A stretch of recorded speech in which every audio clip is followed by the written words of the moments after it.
சகோதரர் அஸ்கர் அலி அவர்களை உரையாற்றுமாறு அழைக்கிறேன்.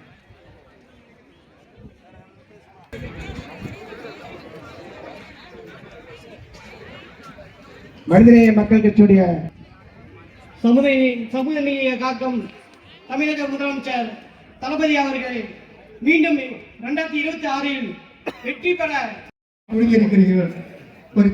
நிறைய பேச வேண்டிய செய்தி இருந்தாலும் இந்த நேரத்தில் சொல்ல முடியாது. சொத்துரிமை வேண்டும், கல்வி வேண்டும் என்று பாடுபட்டவர் மகளிர் தான் தந்தை கலைஞர் அவர்கள். அதனால இந்த நேரத்தில் உங்ககிட்ட ஒன்று சொல்லிக்கிறேன். இந்த நாட்டில் விற்கிறதுக்கு இன்னும் ஒன்றும் இல்லை, எல்லாத்தையும் மோடி வித்துட்டாரு. அந்த மோடி விற்கிறதுக்கு துணை தானையில ஒரு இபி ஆபீஸுக்கு வாடகை கட்டடத்தில் இயங்குச்சு. அந்த வாடகை கட்டடத்துக்கு எம்எல்ஏட்ட போய் கேட்டான், பாய் உங்க ஊர் பெரிய மனுஷெல்லாம் வந்து கண்டிப்பா செய்யும் சொல்லி ஊராட்சி ஒன்றிய அலுவலகம் அந்த கல்பட்டு கல்லூரி இந்த தொகுதி கொண்டு வந்திருக்காரு. ஒரு மகா சிங்கக்குட்டி வெள்ளாமுறை மாவட்ட செயலாளர் பொன் கௌதமி சிவாமணி பேசும்போது சொன்னாரு, நான் ஞாபகம் இருக்கு, யதார்த்தமா சொன்னார், சிவா வேட்பாளர் ஜெயிச்சாருன்னா எல்லா அமைச்சரையும் தொடர்பு எங்க அமைச்சருடைய பாத்தீங்கன்னா வேட்பாளர் கேட்கல இதெல்லாம் வாங்க பேர் சொல்லி கூப்பிடுறாரு. அந்த மாதிரி ஒரு குடும்பத்தில் ஒருத்தரா இருக்காரு. இந்த மாதிரி ஒரு நட்புள்ள வேட்பாளர், எதிரணி வேட்பாளரை பாருங்க, அப்பம் பேச்சே கேட்காத புள்ள அன்புமணி ஒரு தலைவர் முயற்சி பண்ணாரா, அவர் பேச்சு தளபதி பேச்சு அவர் மீறினாரா? அப்ப அதாவது உண்மையிலே நாங்க கொள்கை வேறுபாடு இருந்தாலும் பாட்டாளி மக்கள் கட்சி ஐயா ராமதாஸ் வன்னியருக்கு ஒரு பெரிய தியாகி, அவர் பெரிய விடுதலை. அவர் யார்கிட்ட போராடினாரு? எம்ஜிஆர்ட்ட போராடினார். எம்ஜிஆர்ட்ட போராடும் போது துப்பாக்கியில சுட்டார் எம்ஜிஆர். பண்டிட் ராமச்சந்திரன் போராளிகளை சுட்டு இங்க கூட சிந்தாமணியில் எல்லா சமுதாய இஸ்லாமியருக்கு இடஒதுக்கீடு 3% எங்க தலைவர் கலைஞர் தான் கொடுத்தார்.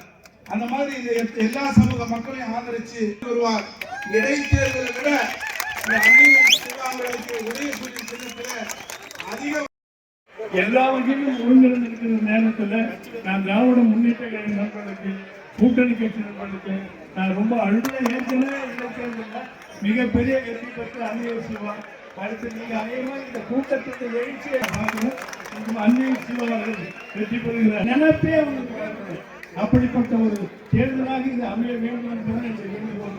அந்த வகையிலே முன்னாள் நாடாளுமன்ற உறுப்பினரும் திராவிட முன்னேற்ற கழகத்துடைய மாவட்ட கழக செயலாளரும் திருக்கோயிலூர் சட்டமன்ற தெளிவாக எழுச்சியுரை ஆற்ற இருக்கின்றார் நம் பேராசிரியர் அவர்கள்.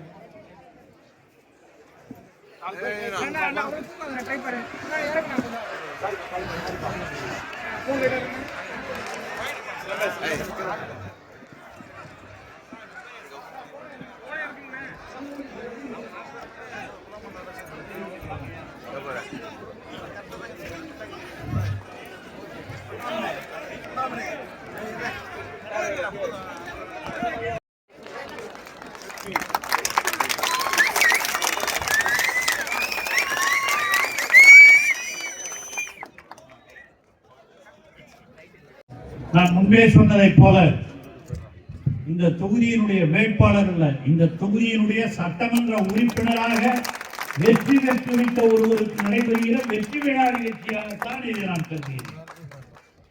அந்த அளவிற்கு இந்த கிட்டத்தட்ட 18 மாதங்களில் இந்த தொகுதிக்காக ஆற்றியிருக்கிற பணிகளின் மூலமாக இந்த தொகுதி மக்களுடைய உள்ளங்களிலே நிரந்தர இடத்தை பெற்றிருக்கிற ஒருவர் தான் நம்முடைய அன்னியூர் சிவா அவர்தான் இப்பொழுது கழகத் தலைவர் தளபதி அவர்களால் மீண்டும் இந்த தொகுதியினுடைய வேட்பாளராக அறிவிக்கப்பட்டு இங்கே உங்கள் முன்னால் உங்களுடைய வாக்குகளை அல்ல நீங்கள் சென்று பணியாற்ற வேண்டும் என்ற ஒரு அன்பான வேண்டுகோளை வைப்பதற்காக இந்த நிகழ்ச்சி நடைபெற்றுக் கொண்டிருக்கிறது. இங்கே எனக்கு முன்னால் பேசியவர்கள் எல்லாம் இந்த 1.5 ஆண்டுகளில் அவர் ஆற்றி இருக்கிற சாதனைகளை பற்றி எல்லாம் எடுத்துச் சொல்லி இருக்கிறார். எப்பொழுதுமே அவர் நிரந்தர கழகத்தினுடைய தொண்டராக தோழராக பணியாற்றியவர் தான் நம்முடைய அன்னியூர் சிவா. இந்த தொகுதிக்காக அவர் செய்திருக்கிற பல்வேறு பணிகள், எல்லா துறைகளிலும் அவர் ஆற்றியிருக்கிற பணிகள் என்பது இங்கே எனக்கு முன்னால் பேசிய அனைவரும் சுட்டிக்காட்டியிருக்கிறார். அந்த பணிகளை எல்லாம் நான் மீண்டும் திருப்பி சொல்ல வேண்டிய அவசியம் இல்லை. ஆனால் மீண்டும் ஒன்றை நினைவு கூறுங்கள், அவர் வெற்றி பெற்ற அடுத்த முறை வருகிற பொழுது விழுப்புரம் தொகுதி மட்டுமல்ல, இந்த மாவட்டத்திற்கே ஒரு சிறந்த தொகுதியாக விக்கிரவாண்டி தொகுதியை உருவாக்கி தருவார் என்பதில் வேறுபட்ட கருத்து. அவர் இங்கே இடைத்தேர்தலில் வேட்பாளராக நிற்கிற பொழுது இங்கே அப்பொழுது மாவட்ட செயலாளராக இருந்த பொன் கௌதமி சிகாமணி அவர்களும் நாங்கள் எல்லாம் சேர்ந்து இந்த பணியை நாம் ஆற்றியிருக்கிறோம். அப்படி அந்த பணியை ஆற்றிய காரணத்தினால்தான் இன்று இந்த தொகுதியினுடைய சட்டமன்ற உறுப்பினராக இருந்து அவர் பல்வேறு பணிகளை ஆற்றி இங்கே எல்லோருக்கும் முன்னுதாரணமாக ஒரு சட்டமன்ற உறுப்பினராக செயல்பட்டுக் கொண்டிருக்கிறார். அவர் மீண்டும் நிச்சயமாக வெற்றி பெறுவார் என்பதிலே யாருக்கும் எந்த வேறுபட்ட கருத்தும் இல்லை.